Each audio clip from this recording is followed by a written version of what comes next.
رسولنا صلوا على حبيبنا صلوا على نبينا صلوا على شفيعنا. A praised person who came into the world in the year of 571 in Mecca, the place of the previous prophets. A messenger who at the age of 40 received revelation from Allah via angel Gabriel and who obtained the task of prophet. A human being who had the trust of the society wherein he lived already long time before he became a prophet. A confidant to whom even his enemies trusted their possessions. The final link in the chain of prophets, which started with the blessed Adam and went on with the blessed Noah, Moses and Jesus. The last warning sent by Allah, who called the entire humanity up to acquisition of knowledge, to kindness and peace. He is a guide who was heralded joyously by all the prophets who preceded him, and he himself a confirmation of the previous prophets who preceded him. An imam in goodness, who went through unjust treatments like all prophets, who was oppressed, but who did not take any revenge, and who was always kind to friend or enemy. A guide for all the people with his life and moral, and his biggest miracle, the Quran. He is the blessed Muhammad Mustafa, bestowed as a mercy for all the worlds. In the city where he lived, Medina, the Jews, Christians and Muslims came together under common denominators, and they lived in harmony. With the message of the Holy Quran, O people, we have created you from a man and a woman, and we have divided you into tribes and nations so that you may know each other and get into contact. He has always defended that diversity is a wealth. He was not for struggle, wars, and injustice. He fought for love, respect, and happiness. That is the reason why he always said, I was sent as a mercy for all the worlds. He has taught us to love each other. He said, O servants of Allah, be brothers. He has advised those who followed him to establish a world within the universe wherein knowledge, kindness, and peace will continue until the day of judgment. He is a prophet who 14 centuries before the Universal Declaration of the Human Rights has said that each man deserves respect and is unique. He is the envoy who has said that each human being is of value and that all people are equal like the tooth of a comb. He is a guide who compares the killing of one human being to the destruction of the whole world. He has forbidden the exploitation of the human being by another human. He has indicated that the person who can sleep while their neighbors are in hunger does not belong to us. He attached importance to solidarity by establishing of foundations who supported the people in need.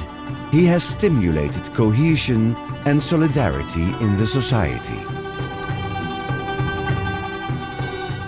He declared that the best under the people was the one who served the people best, and he emphasized the importance of servitude.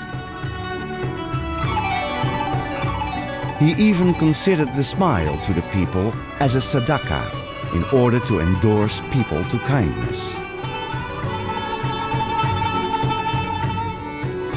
Whereas in the 7th century, the women's rights were still in darkness, and the woman was considered as lesser than a slave, he has stood up for the fundamental rights and freedoms of the women related to education, suffrage, heritage, and the acquisition of possession. He has entrusted couples to each other. He has exalted motherhood. Furthermore, he said that the path to heaven lays under the feet of the mother. In a society where having daughters was considered as an ignominy, he has praised those who gave their daughters a good breeding. He attached value to knowledge. I have been sent as a pathfinder, he said. He has conveyed the message of Allah. Are those who know equal to those who do not know to people? He has given instructions to learn from the cradle to the grave, without any distinction between man or woman. His regulations have inspired philosophers and scholars like Ibn Rushd and Avicenna, who have contributed to the enlightenment of the temporary European civilization. According to his teachings, the earth is the work of Allah and his art, thus it deserves to be respected. He has protected natural sources. He has imparted even not to waste the water of flowing rivers. He emphasized the maintenance of public assets and public places. He considered it as an exigency of faith to remove bothersome things in public places or on roads. He has encouraged a healthy lifestyle. He has integrated personal hygiene in daily life and considered this as a requisite of faith. In the 7th century, he stimulated oral hygiene and the attention for healthy teeth by strongly recommending the use of a toothbrush. He said that having a healthy body is a great favor and a gift of Allah. He was a prophet who advised not to eat before getting hungry. Also, he advised to stop eating before getting saturated. With these recommendations, he started centuries ago with prevention in relation to health. The first 13 years of his prophethood passed by with repression and torturing by his enemies. Nevertheless, he did not accept the use of any kind of violence against him. He was even forced to leave his place of birth in order to stay far away from violence. Also in Medina, where he emigrated, he and the Muslims were not left undisturbed by his enemies. However, only at the moment that the enemy had prepared an army and was moving to destroy them, permission was given for a war of defense. Even 1400 years ago, he taught people that peace is the basis, but not wars. He commanded during wars, women, children, clergy, the surrounding environment, and the places of worship had to be left undisturbed. He was always a proponent of peace. Although there were articles to their disadvantage, he signed the Treaty of Hudaybiyah to give the peace a chance. He was always an advocate of peace. The religion, he proclaimed, was namely called Islam, and Islam meant peace. While only in the 19th century, the rights of animals began to come to the fore as a subject of justice.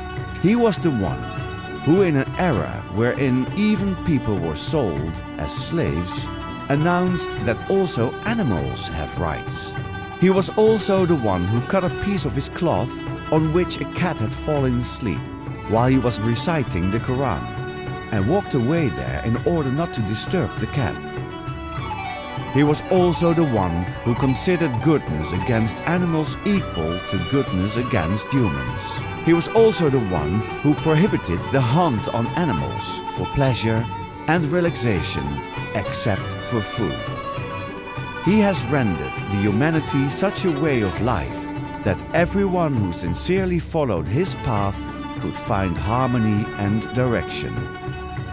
And on the age of 63, in the city of Medina, which changed in a home of rest and happiness, he was reunited in tears amongst his lovers with his almighty beloved one, his Lord. Allahu Akbar, Allahu Akbar. Ashhadu an la ilaha illallah.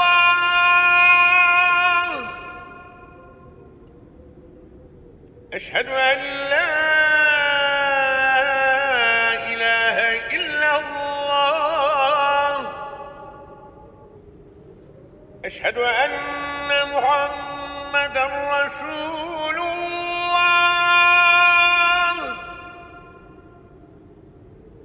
Ashhadu anna Muhammadan Rasulullah.